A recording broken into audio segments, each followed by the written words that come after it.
ఒకసారి ఈ ఫోటోలో ఉన్నటువంటి అమ్మాయిని అయితే చూడండి. తన పేరు జిలేబీ రెనారా. ఫిలిపిని దేశానికి సంబంధించినటువంటి ఒక అమ్మాయి. 2022 జనవరి 1వ తారీఖున ఎక్కడైతే తను కువైట్ ఇంట్లో పని చేస్తూ ఉన్నదో ఆ యజమానికి సంబంధించినటువంటి 17 సంవత్సరాల ఆ అబ్బాయి చేతిలో ప్రాణాలైతే కోల్పోయింది. మరి 17 సంవత్సరాలు ఉన్నటువంటి ఆ అబ్బాయి ప్రాణాలు తీయడానికి గల కారణం ఏంటో తెలుసా?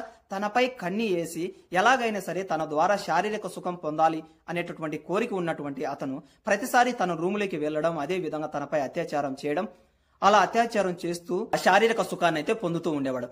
నేను పోలీసు వారికి చెబుతాను అనేటటువంటి మాట అన్న వెంటనే కోపగించుకున్నటువంటి అతను ఎడారి ప్రాంతానికి తీసుకుని వెళ్ళాడు ఇతగాడు. అలా వెళ్లేటటువంటి క్రమంలో తనతో పాటు కాస్త పెట్రోల్ ని కూడా క్యారీ అయితే చేశాడు. లాస్ట్ టైం మన కడప జిల్లాలో దస్తగిరమ్మ అనేటటువంటి ఒక అమ్మాయిని విఘ్నేష్ అనేటటువంటి వాడు ఏ విధంగా పెట్రోల్ తో దాడి చేశాడో అదే విధంగా పెట్రోల్ తో దాడి చేసి తన యొక్క ప్రాణాలు తీసి అక్కడే పూడ్చిపెట్టి సైలెంట్ గా ఏమీ తెలియనటువంటి